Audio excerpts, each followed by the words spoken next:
Hello dear chess lovers, it's black to play in this position. Please find a good plan for black while I introduce today's episode.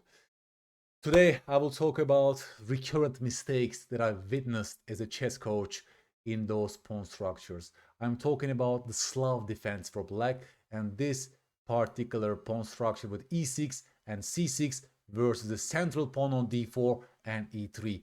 This is a very common position in the Slav defense, and we will discuss what kind of chess crimes are occurring in club level games, and we'll talk about ways to fix those problems while also getting better at middle game stage. If we have time, I will also show you one of my games that I was proud of that I played with the black pieces, and we will consolidate our lessons using that game.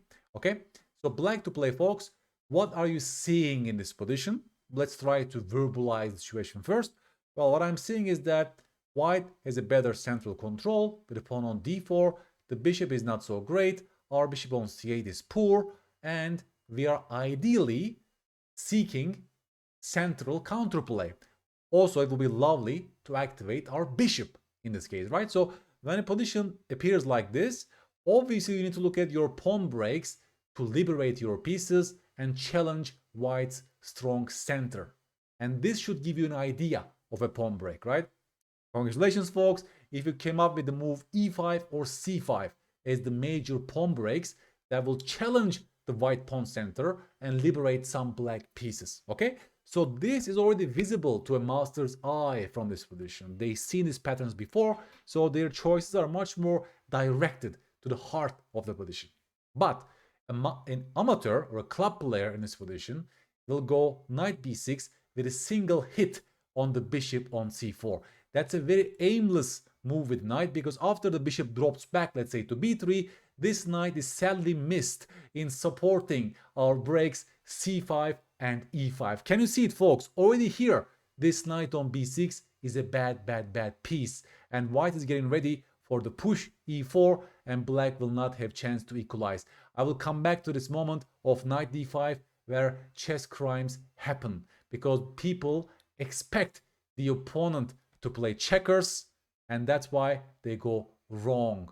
So go back to this initial position, folks. Now we established that this knight on d7 is a very useful piece in serving our breaks e5 and c5, so we refuse to go for single cheapo attacks on the bishop, but we're going to preserve our knight on d7. What is the correct break? Is it e5 or c5 in this position? How do you choose in a practical game? You're a great player if you came up with the move e5, because this also is a multi-purpose move as it will activate your bishop on c8, right?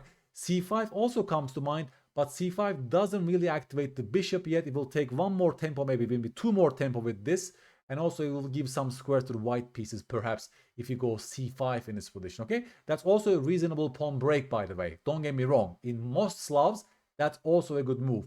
But in this particular position, I think e5 will be a nice break for black. So which move prepares the break e5? Can you please find that multi-purpose move for black that plays for e5 break?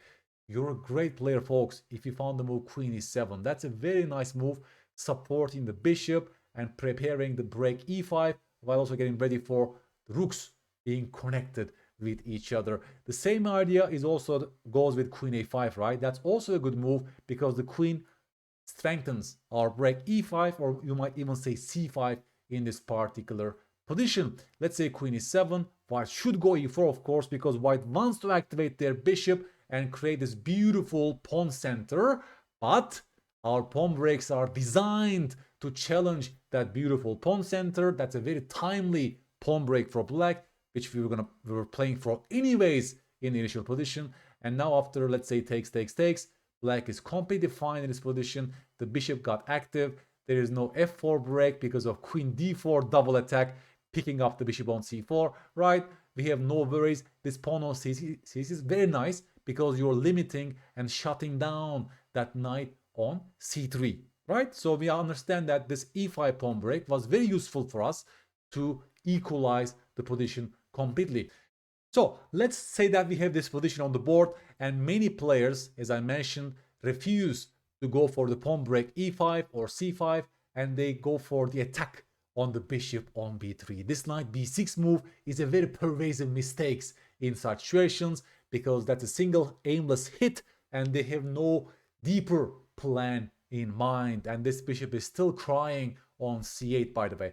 And after bishop b3, many beginners, many club players go knight e5 and they go for wishful thinking because they wish and hope that the opponent will take on d5 and they will reach their dream. That will be a real chess crime if white took on d5 here, folks. Oh my god, that will be a terrible move because after you tell me this way, or this way, what is the right recapture for black in this position?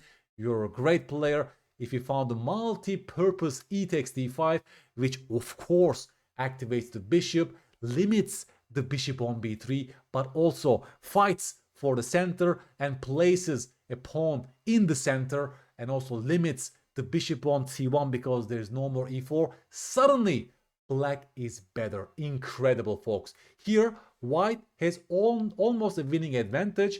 If white takes on d5, black is already significantly better in this position, and that's what exchanges does in chess. That's why I created a Chessable course on the art of exchanging pieces, folks. They are so committal, and beginners, they go wrong terribly when it comes to piece trades. Until maybe they're already 1400, 1500 on chess.com. Exchanges are blind. They offer piece trades and the opponent takes without thinking. And that's how you lose your games in chess. That's why you need to be so careful in internalizing today's lesson, folks. I will go slowly and show you why that's a chess crime in this case. And that's how bad habits get reinforced in this case. People play aimlessly with moves like this. They go knight d5, and since their opponents accept the gift, they give them a gift, right? And they win games like that. So these bad habits get reinforced, and you're gonna see more and more of these moves, knight b6 followed by knight d5, because they don't understand that this was a big mistake. Also, if you don't analyze your games, then that's even worse, because as you keep winning games like that as a result of the opponent's chess crimes, your deeper processing and your real deeper learning does not take place. You keep repeating your mistakes,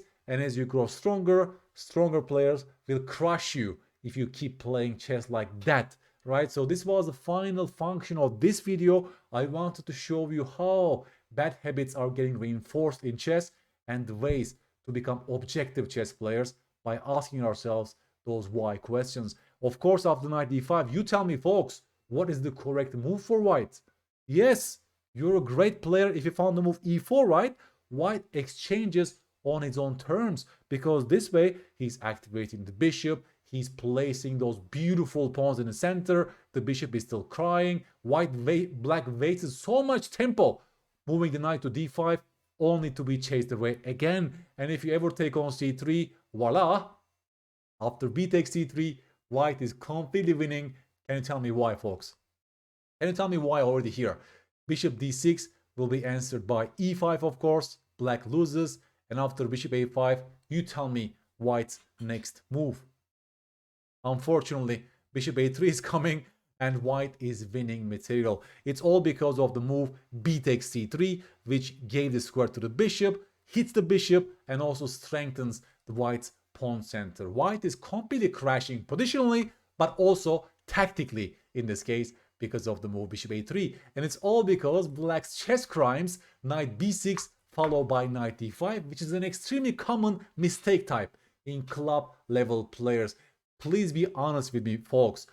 Was it also in your radar when you were planning for black in this position? Did you consider this plan for black in this position? Then you just committed a chess crime. That's a good thing because we go through it together. I'm here to fix your mistakes, and I'm sure you will get the right lessons from this video. So you will fix those problems in your future games. The best move for black is of course e5, and black is completely fine, equalizing completely, also challenging the white's pawn center, activating the bishop. The knight is beautifully supporting our pawn break. We don't mess up with moves like e4 coming with tempo, and everything is beautiful. It's not rocket science, right? Once I describe to you the reasons why this pawn break is good and should be played, then your entire middle game will be much more active and planful. You will know where to place your pieces to support your pawn break. For example, the earlier queen e7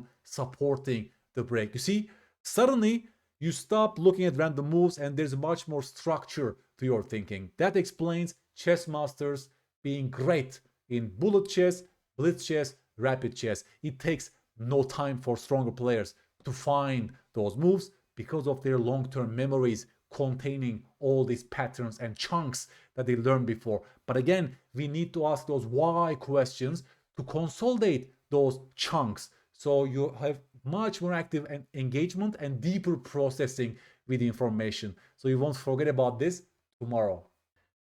To finish, I will show you one of my own games. It was a rapid game of mine that I was very proud of. This came from the mainline Slav, and this transposes to this very pawn structure. Here's black to play, folks. I want you to create a good plan for black. How should black play in this position to get an okay position? You can stop the video and think for yourself first.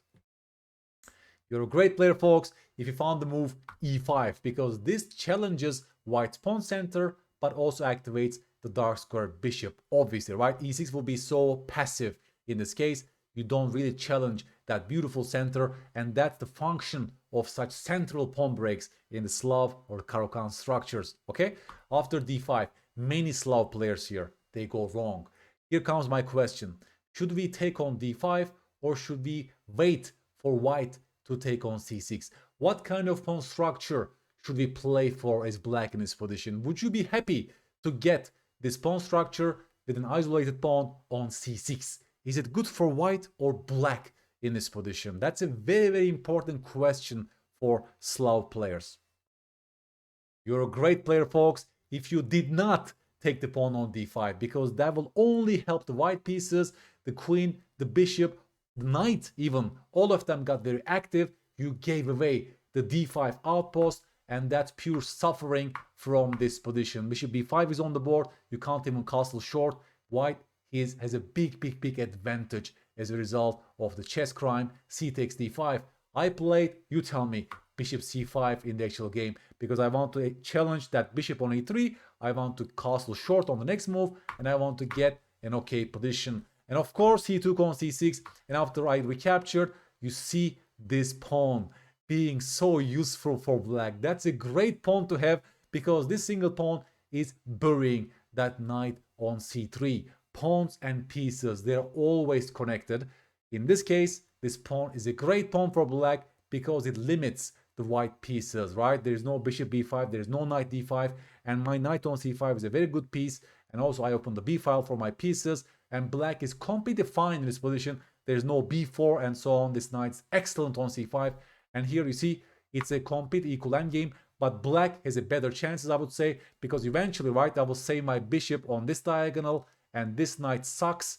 There are weaknesses on the queen side for white, and obviously I played for a win, and eventually I won the game like this. I will show you the moves. King e7, of course, it's an endgame, so the king should stay in the center of the board. You see how that knight is suffering to see that pawn on c6, and no one can attack and take that pawn on c6. Thus, that's not a weakness, because a weakness in chess is only a weakness if it can be exploited. So I play bishop f7 because my bishop sucks, and I'm exchanging my bad bishop for their, let's say, good bishop, and we end up in this structure here, right? I will show you very quickly how I won this game. Should we go for more piece trades, or should this rook be placed on b8? You tell me. Of course, rook b8, right? I play for a win from this position because I see a target here. Potentially rook b4 is coming to hit this pawn on a4, and white cannot easily attack my weak pawns on the queen side, right? Can you really call them weak, these two pawns? No, because white has no pieces to attack those targets. And already after rook b4, you see white will lose a pawn in this position. He tried a very smart move, rook c2.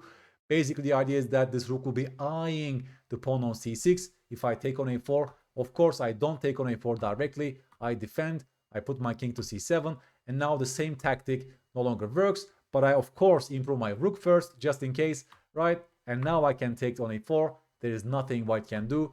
Extra pawn for black, and I will show you, very briefly show you how I converted this. Just look at the rook and the king, right? There is no entry point for the rook. That means the open file is sort of useless, and that's how I won the game. After f4, should we take on f4? Of course not, because that will only help the white pieces and the pawn structure. I do this, and again, right, just look at the pawn. That's an isolani on a5, but that's a great pawn because it limits the white king. You see, the beautiful part of this game is this, folks. I accept weak pawns, but those pawns are shutting down the enemy pieces. And that's why I created a course about this on Chessable, the art of burying pieces. Pawn play and piece restriction, very important part of chess knowledge. That's why you should not only look at the weaknesses that is created, but you should always ask yourself, hey, is that pawn serving a function in limiting the opponent's pieces? That's why keeping the pawn at e5 was the best choice. And here I will show you very quickly how I won the game, offering a trade, of course. That will be a lost endgame for white. H for h5. Black is not in a hurry. I will slowly push my pawns. Yeah, just slowly activating my pieces. The king can go to b5, right? Rook b2. One more pawn is gone. Check. One more pawn is gone. Of course, he's completely lost.